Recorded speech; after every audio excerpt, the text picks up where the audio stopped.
Sadarkah kalian bahwa banyaknya sekarang isu-isu yang terjadi seperti demo atau hal-hal yang berkaitan dengan itu antara pro dan kontra, opposition eh, dengan segala pendukungnya, itu adalah semua sesuatu yang bisa kita bilang sebagai sesuatu settingan. Ya gini teman-teman, orang-orang yang di bawah itu atau bisa disebut dengan istilah grassroots adalah orang-orang yang mereka gampang sekali disetir oleh mereka yang berkuasa. Karena pada dasarnya mereka yang berkuasa, mereka yang di atas, mereka punya agenda, mereka punya tujuan terhadap segala hal apa yang ingin mereka lakukan untuk kepentingan mereka sebenarnya. Tapi mereka menggunakan orang-orang kecil untuk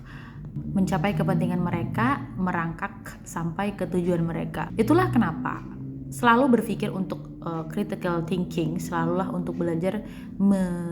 mengasah your skill critical thinking, karena inilah yang menjadi hampir semua penyakit orang kelas menengah ke bawah, yaitu mereka tidak punya cara berpikir yang kritis, dimana biasanya emosi mereka itu sangat gampang sekali disetir karena mereka tidak mampu berpikir secara kritis tentang apa yang sebenarnya mereka harus bela, apa yang mereka harus dengar, apa yang mereka harus konsumsi, dan apa yang mereka harus lakukan atau ambil tindakan terhadap sesuatu. Pada dasarnya ya, kalau kita berpikir secara kritis, apapun yang terjadi, misalnya hal-hal yang berkaitan dengan misalnya seperti kegiatan-kegiatan itu sebenarnya tidak terlalu berpengaruh untuk hidup kita. Barangkali itu sebenarnya hanya kepentingan mereka yang di atas sengaja menyetir mereka yang berada di kelas menengah bawah agar mereka tidak fokus untuk memikirkan hal yang paling pokok dan hal yang menjadi problem besar dalam hidup, misalnya contohnya bagaimana cara uang bekerja. Disitulah kita paham bahwasanya mereka sengaja menciptakan dan membuat orang-orang kelas menengah bawah ini tetap bodoh dan tetap terdistraksi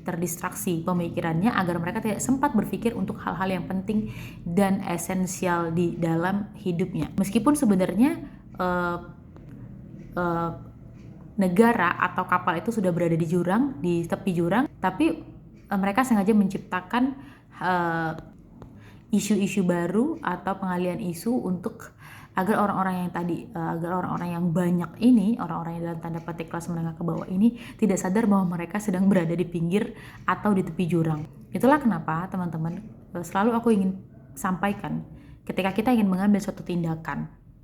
apalagi terkait dengan tindakan yang berbau dengan hal-hal yang politik, sebenarnya kita harus berpikir apakah itu benar-benar hal yang ingin kita lakukan untuk kepentingan diri kita, atau kita hanya terbawa emosional untuk melakukan hal tersebut. Barangkali coba kalian pikir apakah itu memberikan manfaat secara langsung atau tidak.